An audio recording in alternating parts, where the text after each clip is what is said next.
ఈ దినాన్ని బట్టి ఎంతమంది సంతోషంగా ఉన్నారు? నేను కూడా. ఎందుకంటే దేవుడు మరొక్క దినాన్ని మనకు ఇచ్చాడు. ఈ దినాన్ని చూడలేని వాళ్ళు చాలా మంది ఉన్నారు కదండి. మనకైతే ఈ దినాన్ని చూసి ఆదివారం దేవుడి సన్నిధిలో కూర్చునే భాగ్యాన్ని దేవుడు మనకి ఇచ్చాడు. అందుని బట్టి మనం సంతోషంగా ఉండాలి. దేవుడి సన్నిధిలో కూడా సంతోషంగా ఉండాలి. ఏదో వచ్చాములే, నీరసంగా కూర్చున్నాములే అని అనుకోకూడదు. నాకైతే చాలా నీరసంగా ఉంది.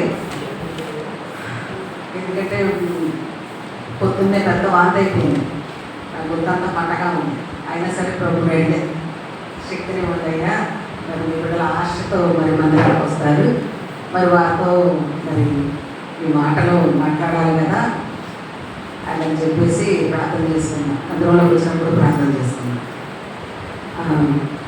బలహీనులను బలపరిచింది. నా శక్తిని బట్టి కాదు, నా బలమును బట్టి కాదు, కానీ దేవుని యొక్క కృపను బట్టి మనల్ని నిలబెడతారు. మీలో కూడా చాలామంది అనుకొని ఉంటారు, ఈరోజు ఏం వెళ్తాంలే అని, లేకపోతే బాగలేదనో నిరసంగానో అనుకునే ఉంటాం. కానీ మనలో ఉన్నటువంటి ఆశ, దేవుని సన్నిధికి వెళ్ళాలి అనే ఆశ మనల్ని నడిపించింది. ఏదైనా సరే మనం ఆశపడితే అది జరుగుతుంది. ఎప్పుడో నీరసంగా ఉండి ఏముందలే, ఇక నీరసంగా ఉందగా, బాగాలేదు కాకపోతే ఏమైంది అనుకుంటే ఆ నీరసమే మనిషిని సగం చంపిద్దంట. నీరసం ఇంకా నీరసం ఎలా చేస్తుందంట. మనం ఎప్పుడు బలహీనమో అప్పుడే బలవంతంగా ఉండాలి దేవుని సన్నిధిలో. నిన్న కూడా నాకు చాలా బాగలేదు, అయినా సరే దేవుడు తన శక్తించి వాడుకున్నారు. కాబట్టి మనము ఈ చదువుకున్న భాగంలో నుంచే కొన్ని మాటలు మనం ధ్యానం చేద్దాము.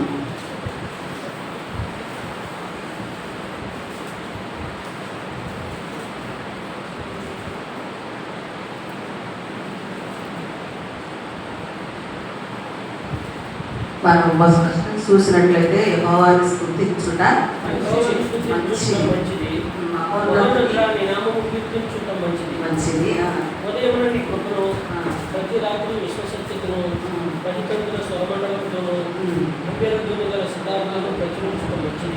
మనం చేయాల్సింది ఏంటంట, యెహోవాను స్తుతించుట మంచిది, మహోన్నతుని నామమును కీర్తించుట మంచిది. ఉదయం నీ కృప, రాత్రి నీ విశ్వాసం, 10 తంతుల స్వరమండలంతో, గంభీర ధ్వనితో, సితారాతోను. ఇవన్నీ ఏంటి? వాయిద్యాలు. ఇవన్నీ అంటే వాయిద్యాలతో దేవుని స్తుతించుట మంచిది. ఆ దినాల్లోనే దావీదు వాళ్ళందరూ సితారాలతోనూ స్వరమండలాలతోనూ దేవుని స్తుతించారు, నాట్యాలతోనూ దేవుని స్తుతించారు. దేవుని స్తుతించుట మంచిది మనకి, నరులకి. ఆయన స్తుతించుకోకుండా, ఆయన ఎరిగినటువంటి బిడ్డలమైన మనము ఆయన స్తుతించకుండా ఉండలేము. ఎందుకంటే ఆయన స్తుతించుట మంచిది. ఏదైనా మనకు మంచి జరుగుతుంది అంటే దాన్ని చేయకుండా మానేస్తామండి. ఏదైనా మనకు మేలు జరుగుతుందన్నా, మంచి జరుగుతుందన్నా దాన్ని మనం చేయకుండా మానేస్తామా? కానీ మరి అన్నిటికన్నా కూడా యెహోవాని స్తుతించుట చాలా మంచిదంట. 3 చోట్ల ఉంది ఇక్కడ మంచిది. స్వరమండలాలతో స్తుతించాలంట, మహోన్నతుడైన దేవుణ్ణి స్తుతించాలి. ఇవన్నీ మనకి చాలా మంచిది. ఆదివారం దినాన కేవలం మనం దేవుణ్ణి స్తుతించడానికి మనకి ఇచ్చాడు. ఎందుకంటే 6 దినాలు పనిచేయడానికి శక్తినిచ్చారు. దేవుడు కూడా 6 దినాలు సృష్టి అంతా చేసి 7వ దినాన విశ్రాంతి తీసుకున్నాం. అట్లాగే మనం కూడా ఈ వారం అంతా పనులు చేసుకున్నాం కదండి. ఇంట్లో పనులైనా, బయట పనులైనా, ఉద్యోగాలైనా, చదువులైనా, ఏదైనా సరే ఈ వారం అంతా మనం పనులు చేసుకున్నాం. దేవుడు మనకు తోడుగా ఉండి మనల్ని కాపాడాడు. కాబట్టి ఈ ఆదివారం 7వ దినాన దేవుణ్ణి స్తుతించుట మంచిది. స్తుతించటం మంచిది. చాలామంది ఏంటంటే 6 రోజులు పని చేస్తారు, 7వ రోజు కూడా పని చేయడానికి వెళ్తారు. మరి దేవుణ్ణి ఎప్పుడు స్తుతిస్తారు? ఇంకా దేవుణ్ణి ఎప్పుడు స్తుతించేది? ఇక్కడేమో 7వ దినాన విశ్రాంతి తీసుకొని దేవుణ్ణి స్తుతించాలని చెప్పారు. మరి 6 దినాలు 7వ దినాన్ని కూడా కష్టపడుతున్నారు. ఎందుకు అంత శ్రమ? ఆ ఒక్కరోజు చక్కగా విశ్రాంతి తీసుకొని దేవుని సన్నిధికి వచ్చి దేవుని స్తుతించితే మంచిది కదా. దేవుని స్తుతించటం మంచిది కదా. మనకి ఆయన స్తుతించినప్పుడు ఆనందపడతాడు దేవుడు. నా బిడ్డలు నన్ను జ్ఞాపకం చేసుకున్నారు, స్తుతిస్తున్నారు, ఆరాధిస్తున్నారు అని ఆయన సంతోషంగా ఉన్నారు. స్తుతించుకోకుండా ఆయన చేసిన కిందకు వచ్చినట్లయితే మనము కొన్ని మాటలు అక్కడ ఉన్నాయి. సితారాతో ప్రకటించుట మంచిది. ఎందుకనగా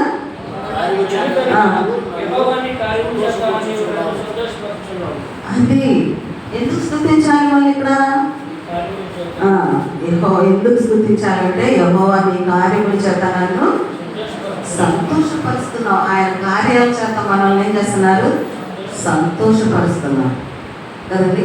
ఆయన కార్యములు మన పట్ల జరగకపోతే మనం ఈ లోకంలో ఉండమండి. ప్రతి క్షణం మన పట్ల ఏదో ఒక కార్యం చేస్తానే ఉన్నారు. అది మనం అందరం నమ్మాలి. ఆయన కార్యాలు అంట మనల్ని ఏం చేస్తాయంట? సంతోషపరుస్తాయి. దేవుని యొక్క కార్యములను ఇందాక పౌలు పాటపడాడు కదా, నీ కార్యములు ఘనమైనవి అని. ఆయన కార్యాలు మనల్ని ఏం చేస్తాయంట? సంతోషపరుచుతున్నవి. నీ చేతి పనులను నేను ఉత్సాహించున్నాను. యెహోవా నీ కార్యములు ఎంత దొడ్డవి అంటే దేవుని కార్యములు ఎంత మంచివి కదా. ఆయన చేసే కార్యాలు ఎంత మంచి కార్యాలు. దేవుడు నాకు మంచి కార్యం చేయలేదు, దేవుడు నాకు కీడే చేశాడు కానీ మేలేమో చేయలేదు అన్నవారు ఎవరన్నా ఉన్నారండి? ఒకవేళ కీడు వస్తే దేవుని బట్టి రాదు.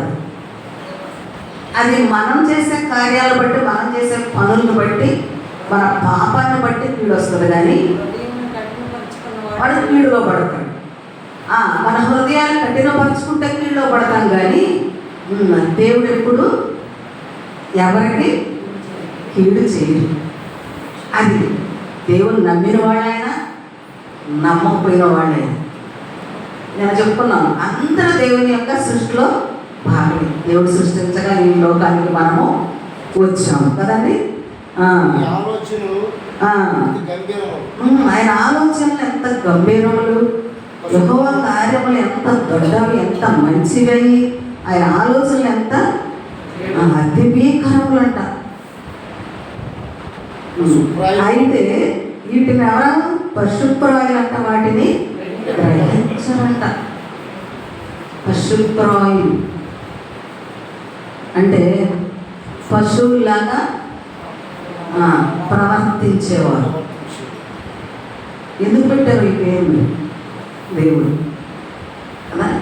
భక్తులు కూడా అన్నారు, నేను పశుప్రాయుడినై నీ కార్యములను ఎరగకుంటిని అని కూడా దేవుడు వాక్యంలో ఉంది కదా. పశుప్రాయులంట దేవుడు చేసేటువంటి కార్యాలను గ్రహించాలంట. పశుప్రాయులు గ్రహించే మనసుందా? గ్రహించే మనసు లేదు. అది గ్రహించలేదు. ఎందుకంటే వాళ్ళ మనస్సు వాళ్ళ పశువులాగా ప్రవర్తిస్తున్నారు కదా. చాలామంది మనుషులు కూడా అంటూ ఉంటారు కదా, ఏమని, ఎందుకు పశువులాగా ప్రవర్తించావు అంటే ఏదన్నా తప్పులు చేసినప్పుడు, ఏమైనా చేయరాని కార్యాలు చేసినప్పుడు పశువులాగా ప్రవర్తించావు ఎందుకురా? పశువులకి జ్ఞానం ఉండదు, గ్రహించే మనసు ఉండదు.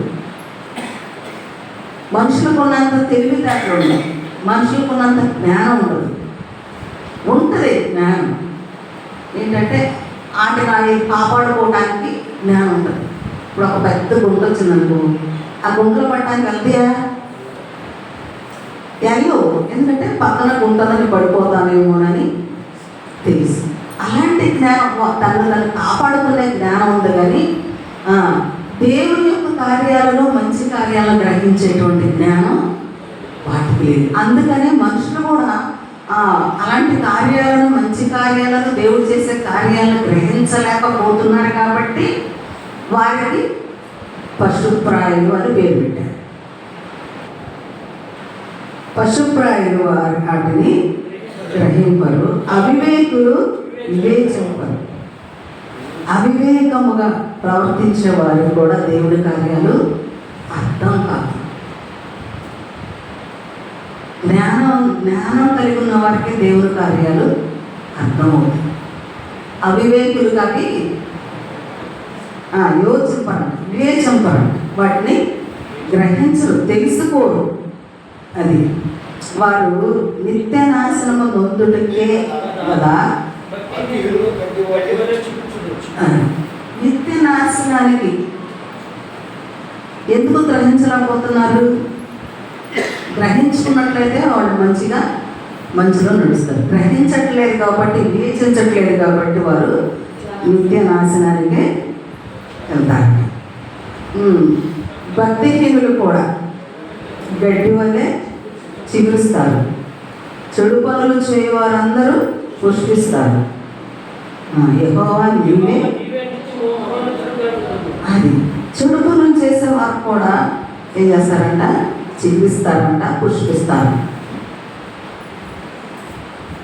అప్పుడు మనుషులు వివేకం గలవారు, భక్తి గలవారు, దేవుని నమ్మిన వారు ఏమనుకుంటారంటే, ఏంటి ఇలాంటి చేసేవాళ్ళు కూడా వాళ్ళు వదిలుతున్నారు, చిగురు పెడుతున్నారు, పుష్పంలాగా పుష్పిస్తున్నారు, మేమింటి ఇలాగా ఉంటున్నాము అనుకుంటారు కదండి.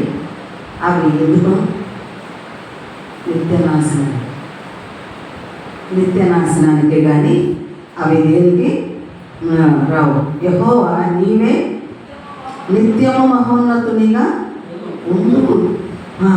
దేవుడు ఎప్పుడు మహోన్నతుడే, నిత్యము ఆయన మహోన్నతుడే. నువ్వు కాదన్నా అవునన్నా, దేవుడు లేడన్నా ఉన్నాడన్నా, దేవుడు నా పట్ల కార్యాలు చేయట్లేదన్నా, ఒకరు దేవుడిని ఎంత దూషించినా సరే దేవుడు నిత్యము ఆయన మహోన్నతుడే.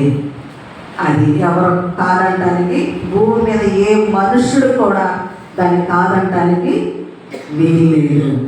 నీ శత్రువులు చెడు పనులు చేయవారందరూ చెదిరిపోదురు. గురుపోతు కొమ్ముల వలె నీవు నా కొమ్ములను తిరిగి. ఎవరంటున్నారు ఈ మాట? వివేచన కలిగిన వారు, దేవుని కార్యాలు మంచివి అని నమ్మిన వారు. వాళ్ళు ఏమంటున్నారంటే, గురుపోతు కొమ్ముల వలె నా కొమ్ములు నీవు. గురుపోతు కొమ్ములు ఎక్కడ ఉంటాయండి?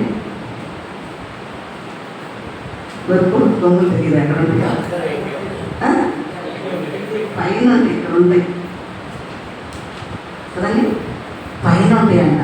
అయితే మనల్ని కూడా అంట పైన ఉండే వాళ్ళే చేస్తారంట కదా. ద్వితీయోపదేశకాండంలో మనకు ఉంటాయి కదా, లిస్ట్ ఉంది కదా, మిమ్మల్ని పైవారిగా ఉంచుతారు కానీ కింద వారిగా ఉంచను, తలగా ఉంచుతారు కానీ తోకగా ఉంచను, జనములలో మిమ్మల్ని హెచ్చిస్తాను. అంటే దేవుని యొక్క అభిలాష ఏంటంటే తన బిడ్డలను హెచ్చించాలి, పైవారిగా ఉండాలి కదా. తోకానికి ఎన్ని ఉంటుంది, తల పై ఉంటుంది కదా జంతువులకి. అని పైన, అందరికన్నా పైన, అందరికీ కనపడేలాగా దేవుడు తన బిడ్డలను చేయాలని ఆశపడుతున్నాడు. గురుపోతులు కొమ్ముల వలె నా కొమ్ములు పైకెత్తి తిని, కొత్త త్రైలముతో నేను అంటబడి తిని, నా కొరకు పొంచిన వారి గతి, నా కొరకు పొంచి ఉన్న వారి గతి నా కన్నులు ఆశ పేర చూసాయట కదండి. ఎప్పుడు కూడా చెడు పనులు చేసేవారు. వారు తాత్కాలికంగా చిగురించినట్లు పుష్పించినట్లు కనిపిస్తారు, కానీ వారు నిత్య నాశనానికే వెళ్తారు. నీతిమంతులైతే కదలక సీయోను కొండవలే నిలిచి ఉంటారు. నీతిమంతులుగా మనం జీవిస్తే, దేవుని కార్యాలను ఎరిగిన వారుగా మనం జీవించినట్లయితే ఆయన మనల్ని గుర్రపోతు కొమ్ముల వరకు పైకెత్తుతాడంట. కొత్త ధైర్యంతో మనల్ని అంటుతాడంట. ఇంకా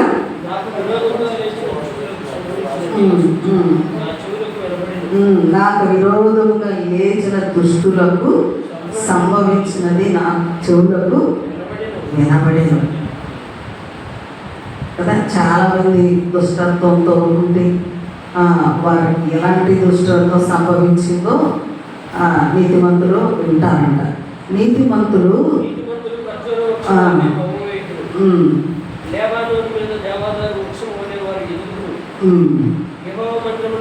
నీతిమంతులు అంటే ఎలా అంటారంట? నీతిమంతులు ఖర్జూరమ వృక్షము వలె మొవ్వ వేస్తారు. నాకు ఈ మాట చదివినప్పుడు నాకు అనిపించింది, ఖర్జూర చెట్టు అంటారు కానీ వృక్షం అంటారా? వృక్షం అంటే ఎప్పటి నుంచో పురాతన కాలం నుండి పెద్ద మానుగా ఉన్నదాన్ని వృక్షం అంటారు. మరి ఖర్జూరపు చెట్లు ఏ చెట్టులాగే ఉంటాయి కదండి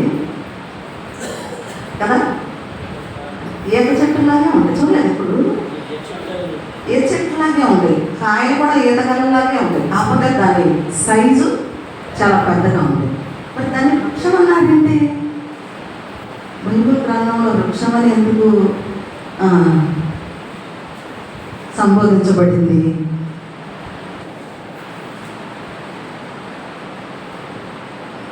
నాకు అర్థం అవ్వలా.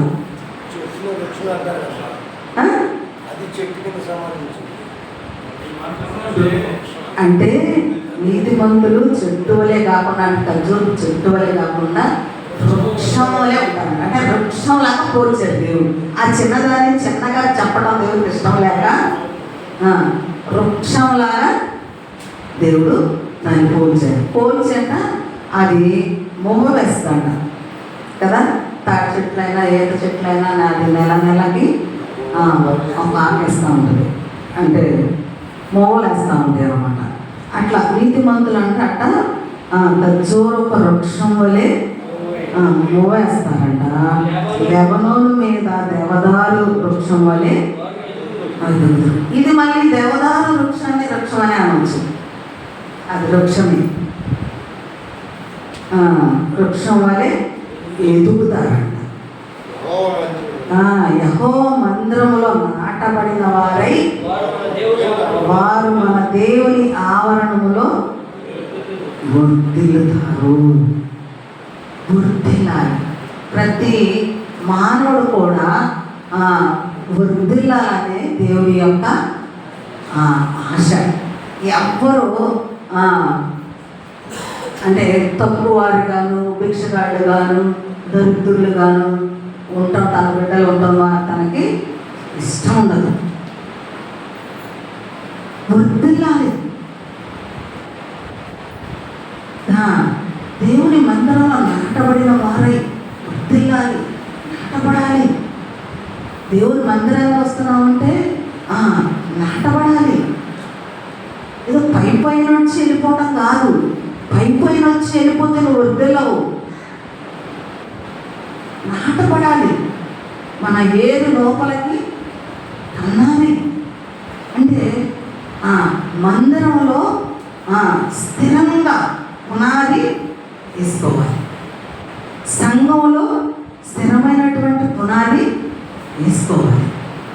అప్పుడు ఏం చేస్తారంట? దేవుడు వర్ధిల్లింపజేస్తాడు. ఏదో కొన్నిసార్లు మనము పొలం పనులకు వెళ్ళినప్పుడు గడ్డి వేస్తూ ఉంటాం కదండి.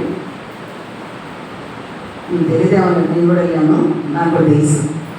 అదేం చేస్తుందంటే ఏరు లోపలికి వెళ్తుంది. ఇట్లా తీసేటప్పుడు పైనే ఉంటుంది ఏరు. అది తీయటం అంత కష్టం కాదు. పైన అంటారు అసలు తీయడానికి ఎంత ఈజీగా ఉందో ఇట్లా చేతితో ఇట్లా రొల్లేసాము అని అంటారు కదా. దానికి ఏంటంటే వేరు లోపలికి వెళ్ళాల, అందుకే తీయడానికి చాలా ఈజీగా ఉంది. కానీ లోపలికి వెళ్తే ఏరు తొంగగట్టి అట్లా ఉంటుంది, అది చాలా కాయలు కూడా లోపల ఉంటుంది, అది లాగడం చాలా కష్టంగా ఉంటుంది. గట్టిగా లాగితే కనుక వచ్చింది. అంటే ఇప్పుడు పైన ఏరు లోపలికి తన్నకోకుండా పైన వచ్చి వెళ్తూ ఉన్నవాళ్ళు అది వదిలిందా? అది ఏదో రోజు పైన తీసేయబడి. కానీ ఏరు లోపలికి తన్నాలి, దేవుని మందిరములో నాటబడాలి. దేవుడు మనకు ఒక మందిరాన్ని ఇచ్చాడు, ఒక సంఘాన్ని ఇచ్చాడు. ఆ సంఘంలో మనం నాటబడాలి, ఆ మందిరంలో మనం నాటబడాలి. ఎవ్వరూ కదిలించబడనంత లోతుకి వెళ్ళాలి. ఒకవేళ పైన ఉన్నాం అనుకోండి, ఏదో వచ్చి వెళ్ళేవాళ్ళంగా స్థిరత్వం లేనిగా వారిగా ఉన్నాం అనుకోండి, ప్రతి చిన్నదానికి కదిలిపోతారు కదా. ఎవరన్నా వచ్చి ఏమన్నా మీ సంఘం ఎట్టంట కదా అన్నారు అనుకోండి, నిజమే అదని మీ భక్తిని పాడు చేసేస్తున్నావు. నువ్వు విన్నావా, నువ్వు వచ్చి చూసావా? ఏం లేదు, చూడలేదు. అది నాటబడకపోతే పైన ఉంటే పైనే పోతారు. అదే నాటబడి స్థిరంగా ఉన్నవారైతే కదిలింపబడరు. ఎలాంటి మాటలకైనా సరే కదలించబడరు. ఎందుకంటే అది చెప్పినప్పుడే వాళ్ళకి పునాది గట్టిగా ఉంది కాబట్టి వారు మందిరంలో నాటబడిన వారుగా ఉన్నారు కాబట్టి వారు కదిలించబడాలి. అలాంటి మాటలు ఏమన్నా గట్టి పునాది వేసుకున్న వారి దగ్గరికి వచ్చినట్లయితే, తమ్ముడు మనకి ఎందుకు అలాంటి మాటలు, మనం దేవుని మందిరంలోకి వెళ్తున్నాం, దేవుని మాట్లాడినాం, దేవుళ్ళు స్థిరంగా ఉన్నాం. మనం దేవుళ్ళు స్థిరంగా ఉంటేనే మనం వర్ధిల్లుతాం. అలాంటి మనకు వద్దునానా అని చెప్తారు. లేకపోతే స్థిరంగా లేకపోతే రెల్లు లాంటిదండి. రెల్లు ఐగుప్తులు అంట రెల్లులు అనుకున్నారంట. అసలు రెల్లే పడుతుందండి అనుకుంటారు కదా. ఒక వృక్షాన్ని ఆనుకోవాలి, ఒక పెద్ద చెట్టును ఆనుకోవాలి. ఇప్పుడు కదలకుండా ఉన్నారండి. అంతేకాని రెల్లును అనుకుంటే గాలికే ఊగిపోతుందండి. రెల్లు ఊరికే గాలికే రమరమరాంతా ఊగిపోతా ఉన్నది. నువ్వెళ్ళి అనుకుంటే తెలిసిందా?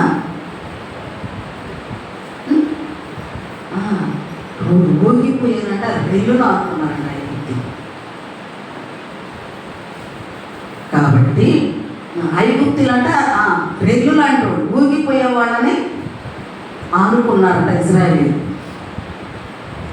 కాబట్టి మనము దేవుని మందిరంలో నాటబడిన వారమై ఉండాలి. అది స్థిరంగా ఉండాలి కదా. కీర్తనలో ఫస్ట్ అధ్యాయంలో ఉంటుంది కదా, ఒకసారి చదువున్నమాట. ఒక మాట చదువు. యెహోవా నీటి వలన నాటబడిన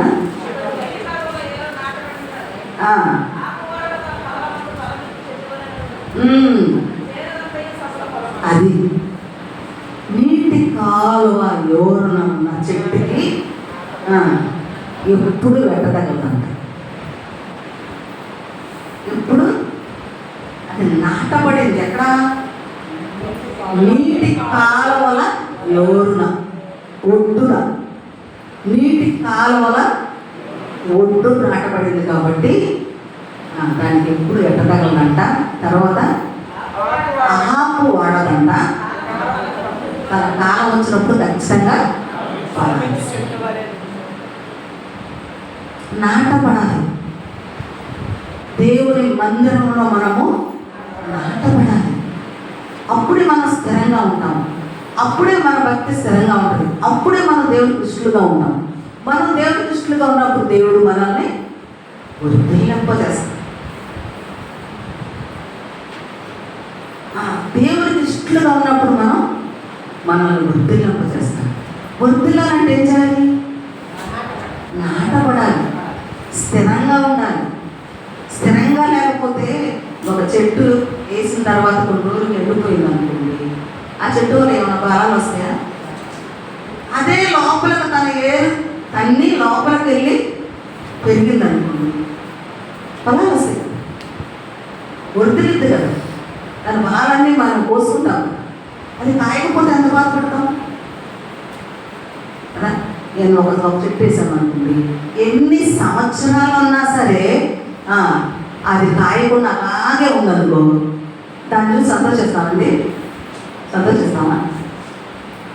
ఎంత బాధపడతాం? అయ్యో ఎంత శ్రమ పడింది, సంవత్సరాలు పెంచాను, దీనివల్ల ఏ లాభం లేదు, ఒక్క ఫలమైనా లేదు అని అన్నారు కదా. అంజూరపు చెట్టుని చూసినప్పుడు కూడా యేసుప్రభు అదే చెప్పారు కదా. ఆయన ఆకలిలోని అంజూరపు చెట్టు చూశారంట. ఆకలి అంటే ఏంటి? తిన్నాక అది ఫలించాలని ఆశపడ్డాడు దేవుడు. చూస్తే ఒక్క కాయ కూడా లేదంట, ఆకులు తప్ప మరి ఏమీ లేదంట. ఏమీ లేనప్పుడు దాన్ని చూసి సంతోషించారా? సర్లేదు కాయలు కాయట్లేదులే, సరే ఉండని అంటది, అంటబడి ఉండదు అని అనుకున్నారా? దాన్ని ఏం చేశారంట? చూపించారు. ఇప్పుడు నీ కాయలేవు, ఇంకెప్పుడు నువ్వు కాయకుందు కనుక అని చూపించి అప్పుడు అది ఎండిపోయింది. మళ్ళీ శిష్యులు చాలా చూస్తావు, చాలా చెట్టు ఎండిపోయింది. ఫలాన్ని ఫలించకపోతే మనం వర్ధిల్లకుండా ఉంటే దేవునికి సంతోషం కాదు. మనం వర్ధిల్లాలి, అన్ని విషయాల్లో వర్ధిల్లాలి. మనం దీవెనకరంగా ఉండాలి. మన బిడ్డల విషయమే కానీ, మన కుటుంబమే కానీ అందరం దేవుని మందిరంలో నాటబడిన వారంగా మనము ఉండాలి. ఏదో పైన వచ్చి వెళ్ళిపోతుంటే ఏమేమీ జరగదు. కొంతమంది అంటారు, ఎన్ని సంవత్సరాల నుంచి ప్రార్థనకి వెళ్తున్నామండి, ఏంటో దేవుడు నాకు ఏమేమీ చేయలేదు అంటారు కొంతమంది. వినపడవా ఇలాంటి మాటలు? అంటే వినపడవా? ఎన్ని సంవత్సరాల నుంచి నువ్వు ప్రార్థనకు వచ్చినట్టు కనిపిస్తున్నావు, కానీ నువ్వు నాటపడ్డావా? దేవుడికి ఇష్టంగా జీవించావా? మరి నువ్వు ఎట్టొస్తుంది? దేవుడు ఎలా ఆశీర్వదిస్తాడు? ఎలా వర్ధిల్లుతావు? మరి దేవుడికి ఇష్టంగా లేకుండా ఎలా వర్ధిల్లుతావు? మళ్ళీ పైగా నువ్వు సరిగ్గా సరైన స్థితిలో లేకుండా మళ్ళీ ఏం చేస్తున్నావు? దేవుడి మీద నిందేస్తున్నావు. దేవుడి మీద నిందేస్తున్నావు, నాకు ఏమీ జరగట్లేదు అని. ఎందుకు జరగవు? నీతో పాటు వాళ్ళు భక్తి చేసేవాళ్ళు అంత వర్ధిల్లుతున్నారు కదా, వారి బిడ్డలంతా ఉన్నతమైన స్థితిలోకి వెళ్తున్నారు కదా, వారు దేవుడికి అంత దీర్ఘంగా మనుషులకు అంత ఆశీర్వాదకరంగా దీర్ఘకరంగా ఉంటున్నారు కదా భూమి మీద. మరి నీకెందుకు లేదు? ఎప్పుడైనా పరిశీలన చేసుకున్నావా? ఎందుకని నేను ఇలా లేను అని ఎప్పుడైనా పరిశీలన చేసుకున్నావా? అదేం చెయ్యవు. అది పక్కనోడు బాగున్నారు, నేను బాగాలేదు, దేవుడు వాళ్ళకే దేవుళ్ళు అందిస్తున్నాడు, నాకేమీ లేదు. వాళ్ళ బిడ్డలే ఎదుగుతున్నారు, మంచిగా ఉన్నారు, మా బిడ్డలు ఎంత చదువు లేకుండా చదువు లేకుండా రోడ్డు కానీ నేను చేస్తాను. కానీ చేయవలసింది చేస్తున్నావా?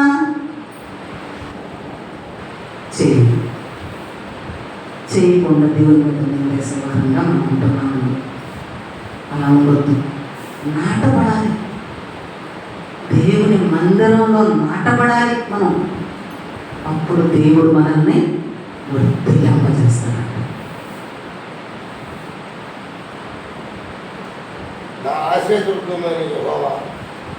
ఇందులో నాటపడిన వారే ఆవరణమూర్తిగా నా ఆశ దుర్గమైన నాకు ఆశ్రయము దుర్గమైన యెహోవా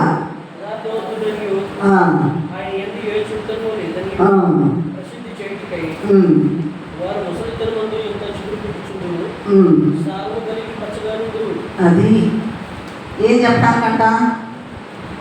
వారు ఇంకా ముసలితనం ముందు ఎందుకు స్వీకరిస్తున్నారు? దేవుని గురించి ప్రకటించటానికి, చెప్పడానికి, దేవుని ఆయనలో ఏ చెడుతనము లేదు అని, నాకు ఆశ్రయ దుర్గమైన యెహోవా యథార్థవంతుడు,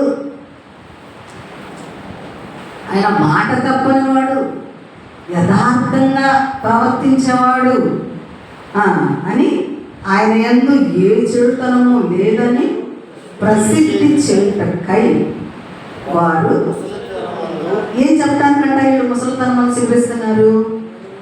దేవుణ్ణి ప్రసిద్ధి చేయడానికి, దేవుణ్ణి ప్రసిద్ధి చేయడానికి వారు ముసలితనం అందంట ఇంకనూ చిగురు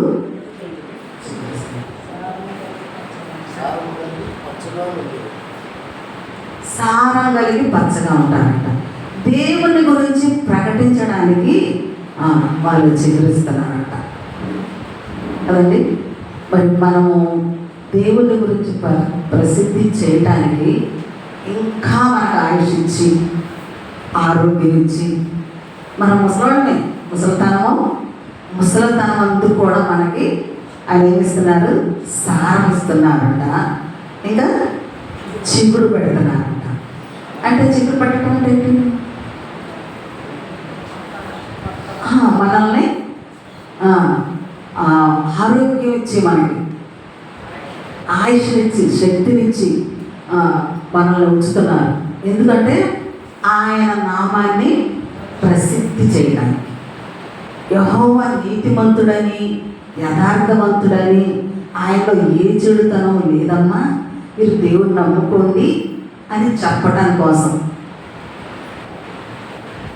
ఆయన ఒకరు మీరు అనుకున్నట్టు దేవుడిని మీరు ఏదో అనుకుంటున్నారేమో, ఒకవేళ అలా అనుకోవద్దు.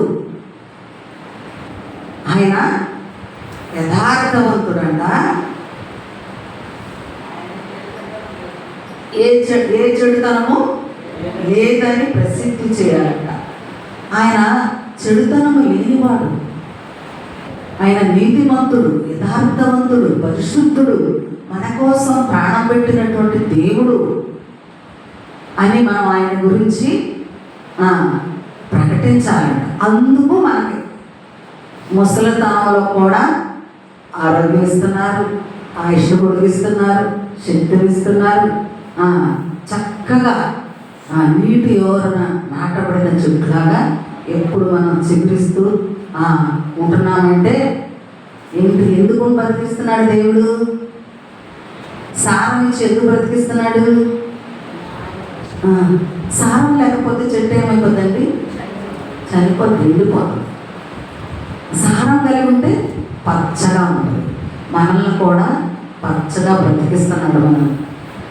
కాబట్టి మనం దేవుని గురించి ప్రసిద్ధి చేయాలి. దేవుని గురించి అనేకులకు చెప్పాలి. ఏదో నాకు ఆరోగ్యం ఇచ్చాడే, నేను నా కుటుంబం తిని తాగి చక్కగా నా ఇంట్లో ఉంటానులే అనుకోవటానికి కాదు. ముసలితనం ముందు నీకు ఎంత ఆరోగ్యం ఇచ్చారంటే ఏం చెప్పాలా? దీవెనమ్మ గారు ఉన్నారు, లింగమ్మ గారు, తర్వాత వనప్రంజమ్మ గారు, వాళ్ళందరూ భక్తిపరులైన స్త్రీలు. వాళ్ళు ముసలితనం కాదు. మా అమ్మగారు అనేవాళ్ళు, మేము తోటలో ఉన్నప్పుడు చేతులు ఇట్లా వణిగిపోతూ ఉంటాయి, నడవలేదు, కళ్ళు కూడా సరిగ్గా కళ్ళు కనపడతాయి, ఎంత పెద్ద బోతలు పెట్టుకుంటారు, బయలు ఎప్పుడు చదువుతూ ఉంటారు. ఇంకొక ఉంది సరోజనమ్మ గారు, పిలిచి సరోజనమ్మ మన స్వార్థను ప్రకటించాలి, మన కోసం రిక్షా మాట్లాడు. అప్పుడు ఆటోలో వెళ్ళేది, రిక్షా మాట్లాడి రిక్షాలో కూర్చొని మన ఇద్దరం వెళ్ళి బజార్లో అమ్మడి తిరిగి యేసు ప్రభు గొప్ప దేవుడు, ఆయనలో ఏ చెడుతనం లేదు, ఆయన నీతిమంతుడు, ఆ మానవులను ప్రేమించే దేవుడు అని సువార్త ప్రకటిద్దాము. ఒక రిక్షా మాట్లాడు సరోజనమ్మ అనేవాడు. శక్తి లేదు, వెళ్ళలేదు. కానీ ఆ ఆశ ఎట్లా ఉంది? ఆయన ముసలితనమందు కూడా దేవుణ్ణి ప్రసిద్ధి చేయాలని, దేవుణ్ణి సువార్త ప్రకటించాలని ఆశ అన్నమాట. కాబట్టి మనం ఏం చేయాలంటే దేవుడు మనకిచ్చినటువంటి ఆయుష్ని, ఆరోగ్యాన్ని, మనకిచ్చినటువంటి దీవెనకరమైనటువంటి ఆ జీవితాన్ని మనం దేవుని కోసం, దేవుని నామాన్ని ప్రసిద్ధి చేయడానికి ఉపయోగించాలి అని. ముసలోళ్ళు కదా, యవ్వనస్తులు కూడా ఉన్నారు. వాళ్ళకి ఎప్పుడు ఇంట్లో పని పని పని పని పని పని అవ్వలేదు, పని అవ్వలేదు, పని ఈ పని 100 మంది కొడుకు పెడుతున్నారు. మరి ఎంతమంది కొడుకు పెడుతున్నారో నాకైతే 2 పిల్లలు, 2 పెద్దోళ్ళు, అంతేనండి. పని అవ్వలేదు, పని అవ్వలేదు, పని ఎంత పని ఉంటుందండి. చేస్తే 1 గంట, 1.5, 2 గంటలో పని వెళ్ళిపోతాయి. టైం అంతా ఫోన్లతో మనం వ్యర్థం చేసుకున్నాం. కానీ దేవుడి పని అస్సలు చేయాలి, దాన్ని చేయాలి. దేవుడిని స్తుతించడం మంచిది. ఆయన నీతిమంతులను వర్ధిల్లింప చేస్తాడు. మన మందిరంలో, దేవుని యొక్క మందిరంలో నాటబడిన వారమై వర్ధిల్లాలి ప్రతి ఒక్కరూ. అది ఆయన ఆశ. ఎప్పుడు కూడా ఏదో ప్రార్థనకు వెళ్ళాలి కదా, ఆదివారం వచ్చింది వెళ్ళాలి, వచ్చాము వెళ్ళాము అంతే. ఇంకా మళ్ళీ వారానికి గుర్తుంటే వెళ్దాము, లేకపోతే ఏదో ఒక పని ఉంది కదా, పనికి వెళ్ళిపోతాం. అలా ఉంటే వృద్ధులుతారా? అట్లా ఉంది ఇక్కడ. నాటబడాలంట, నాటబడిన వారే వృద్ధులుతారు. ఆ మాట చాలా మామూలుగా, చాలా ప్రాముఖ్యం. ఎప్పుడు మనం గుర్తు చేసుకోవాలి కదండి. ఒక సంఘాన్ని ఇచ్చాడు దేవుడు, ఒక మందిరాన్ని ఇచ్చాడు. ఆ సంఘంలో కొంతమంది రక్షించబడటానికి ఒక కుటుంబంగా మనల్ని చేశాడు. ఆ కుటుంబం నుంచి మనం తప్పిపోకూడదు. ఆ కుటుంబంలో తప్పిపోతే ఆ తండ్రి ఎంత ఏడుస్తాడండి? తప్పిపోయిన కుమారుని బట్టి తండ్రి ఎంత ఏడ్చాడు, ఎంత బాధపడ్డాడు కదా. మొన్నంట బుద్ధి వచ్చినప్పుడు తిరిగించాడు కదండి. మనం అలా వెళ్ళిపోకూడదు. ప్రేమించాడు, తన ఆస్తి అంతా పాడు చేసుకున్నాడు. పెళ్లి కాకముందే ఆస్తిని పంచుకొని వెళ్ళిపోయాడండి ఆ కుమారుడు. తన అంత ఆస్తి అంతా పాడు చేసుకున్నాడు. ఏమీ లేదు, ఏమీ లేదు, తినటానికి కూడా లేదు. పొట్టు తినాలనే కూడా ఆశపడ్డాడట. కానీ ఆ పందులంట తనకు కూడా పట్టు దొరకలేదంట, తినటానికి కూడా పొట్టు దొరకదు. అప్పుడు గుర్తొచ్చాడు తండ్రి. అప్పుడు గుర్తొచ్చి అయ్యో ఎందుకు నేను ఇలా చేశాను. అప్పుడు బుద్ధి వచ్చిందండి. ఎందుకు ఇలా చేశాను? నా తండ్రి ఇంత అనేక మంది కూలివారు సమృద్ధైన ఆహారం తింటున్నారు కదా, నేనేంటి పొట్టు తింటానికి కూడా నాకు పొట్టు కూడా దొరకట్లేదు అని అప్పుడు మళ్ళీ తండ్రి గుర్తొచ్చి వచ్చాడంట. వస్తే తండ్రి ఏమలేదంట. ఆయన ఇంకనూ దూరంగా ఉన్నప్పుడు పరిగెత్తుకొని వెళ్ళి ఆయన మెడ మీద పడి ముద్దు పెట్టుకొని కౌగిలించుకొని ఇంటికి తీసుకొచ్చాడంట కదండి. తండ్రి ప్రేమ అది దేవుని ప్రేమ. మనమైతే ఏమంటాం? అంతా తీసుకొని పోయి నాశనం చేసి అరే ఇప్పుడు గుర్తొచ్చాను అలా, నేను ఇప్పుడు గుర్తొచ్చాను నేను అంటాం కదండి. కానీ ఆ తండ్రి అలా అలా అంటే ఉపమానం ఎందుకు చెప్పారు?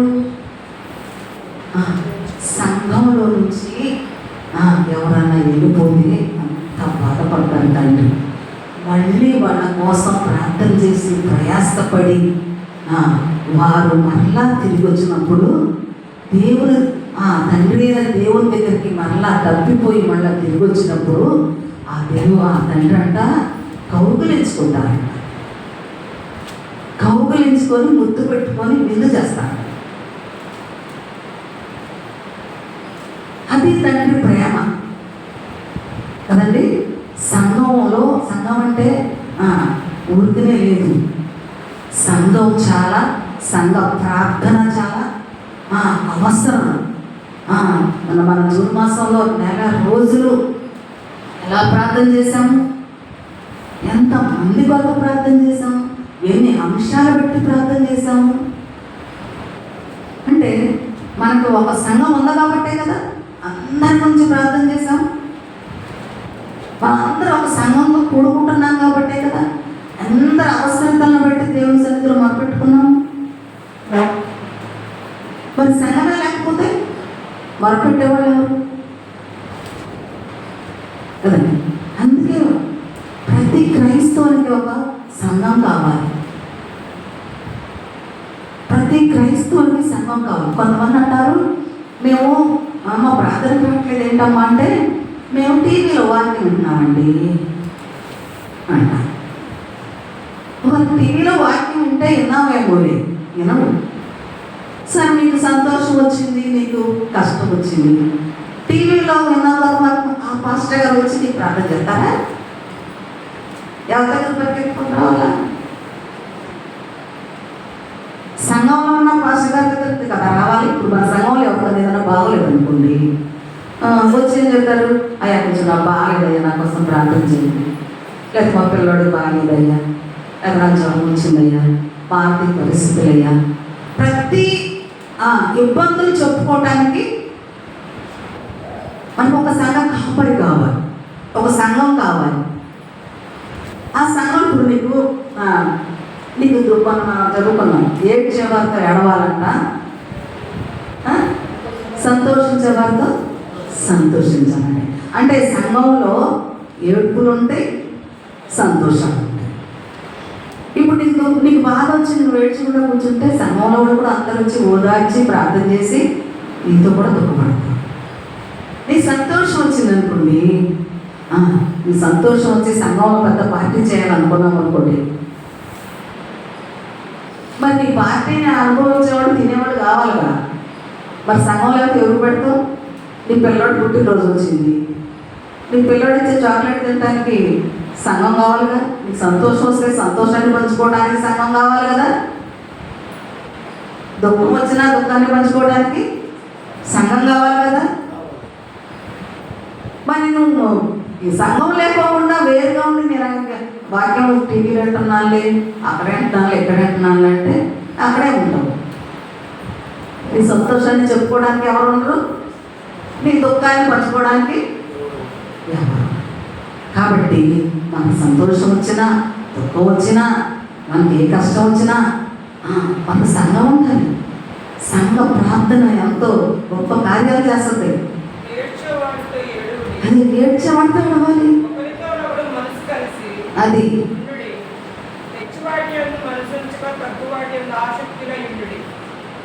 కాబట్టి మనం ఏం చేయాలి, మనకు ఒక సంఘం ఉండాలి, ఆ ఒక మందిరం ఉండాలి. ఆ మందిరంలో మనము నాటబడాలి. నాటబడినట్లయితే మనము సంఘంలో నుంచి చెదిరి సంఘంలో నుంచి చెదిరిపోతున్నావు అంటే నువ్వు ఇంకా గట్టిగా లోతుగా నాటబడలేదు అని అర్థం. కానీ ప్రతి ఒక్కరూ సంఘంలో చేర్చబడినటువంటి ప్రతి ఒక్కరు కూడా నాటబడిన వారై ఉండాలి. నాకు మరొక ఆలోచన వచ్చింది. పేతురు ప్రసంగం చేసేటప్పుడు 3,000 మంది రక్షించబడ్డారు కదండి. రక్షించబడిన తర్వాత వాళ్ళు ఒక లిస్ట్ ఉంది అక్కడ. వారు ప్రార్థన యందును, రొట్టె విరుచుట యందును, సహవాసమందును ఎడతెగకున్నారు కదండి.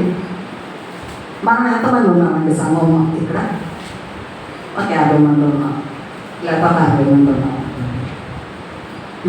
వీళ్ళందరూ సహవాసమందు, రొట్టె విరుచుట యందు, ప్రార్థన యందు అందరూ కలిసి ఉంటున్నామా? ఇంట ఇళ్ళ దగ్గర ప్రార్థన పెట్టుకుంటుంటే ఎంతమంది వస్తున్నారండి? ఇంటింటా కలుసుకోమని చెప్పారు కదా. మరి కొంతమందికే మనకి ఐక్యత లేదు, రాలేకపోతున్నాం. కానీ 3,000 మంది అంత కరెక్ట్గా ఎట్లా వచ్చారా అనిపిస్తున్నాం. 3,000 మంది అసలు ఎడతెగకంట, అంటే మధ్య మధ్యలో కట్ అయిపోవడం అనే ఎడతెగకంటే కదా. ఎడతెగ అంటే గొలుసు ప్రార్థన చెప్తా ఉంటారు, ఎడతెగక ప్రార్థన. మనం చేస్తున్నాం 24 గంటలు ప్రార్థన చేస్తున్నాం మనం. ఎడతెగకంటే ఒకళ్ళని కడుకోవాళ్ళు చేస్తానే ఉంటాం కదా, అది ఎడతెగకండి. మధ్యలో ఇంకా తెగిపోటాలు ఉండదన్నమాట. అట్లా మరి 3,000 మంది అలా ఉన్నారంట. అదే మనం మొత్తం కలిపి ఒక 50 మంది లేదు.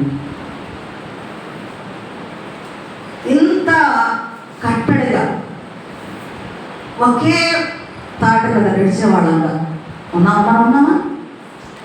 ఈ కొద్దిమంది మరి వాళ్ళు 3,000 మంది ఉన్నారు. ఎలా సాధ్యమైంది వాళ్ళకి? ఎలా సాధ్యమైంది వాళ్ళకి? వాళ్ళందరూ వాళ్ళు ఫస్ట్లోనే పునాదిస్తున్నారు, సంఘంలో నాటపడ్డారు. 3,000 మంది కూడా నాటపడ్డారు. అందుకనే వాళ్ళక ఎక్కడికి చెదిరిపోలేదు. అది నాకు ఆలోచిస్తే అలా అనిపించింది. కాబట్టి మనం దేవుడి మందిరంలో నాటబడిన వారమై వర్ధిల్లాలి. దేవుణ్ణి స్తుతించుట మంచిది. దేవుణ్ణి ఆయన కార్యాలను చూచుట మనకి ఎంతో మంచిది, మనకు సంతోషకరం కదండి. ఆయన కార్యాలు ఎంతో దొడ్డవి. అలాంటి మంచి కార్యాలు దేవుని దగ్గర నుంచి మనం పొందుకోవాలని మనమందరం కూడా ఆశపడతాం. ప్రార్థన చేస్తున్నాం.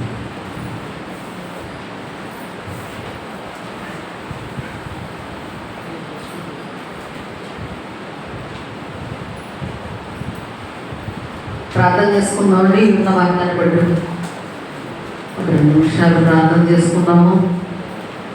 ప్రభువా, మీ మందిరంలో నాటబడిన వారంగా మేము ఉండాలి నాయన. మేము వర్ధిల్లాలంటే మీ మందిరంలో నాటబడాలి ప్రభువా. మేము నాటబడకోకుండా ఏదో పైపైన వచ్చి వెళ్ళిపోతే ప్రభువా నాయన, మేము వర్ధిల్లాము నాయన. నాయన, నాటబడిన వారిని చూసి, వర్ధిల్లే వాళ్ళని చూసి నేను ఎందుకు ఇలా ఉన్నాననుకుంటున్నాము. ఒకవేళ అయ్యా, పరిశీలన చేసుకోవడానికి సహాయం చేయండి. ప్రతి ఒక్కరు కూడా మీ సన్నిధిలో నాటబడిన వారుగా ఉండడానికి, మీ కార్యాలు చూసి సంతోషించడానికి. యెహోవా కార్యాలు ఎంతో దొడ్డవి, ఎంతో మంచివి కదా ప్రభువా. ఆయన యథార్థవంతుడని, నీతిమంతుడని, పరిశుద్ధుడని, ముసలితనమందు సారంగల్ని ప్రకటించాలి, ప్రసిద్ధి చేయాలని వాక్యం సెలవిస్తుంది కదా నాయన. ప్రభువా, ఎన్నడూ చెదిరిపోయే వారంగా ఉండకూడదు నాయన. సంఘముతోనూ సహవాసంతోనూ అంటి పెట్టుకొని ఉండడానికి సహాయం చేయమని ప్రార్థన చేద్దాం. ఎవరైనా ఒకరు చిన్న ప్రార్థన చేయండి. వాక్యాన్ని బట్టి చిన్న ప్రార్థన చేయండి.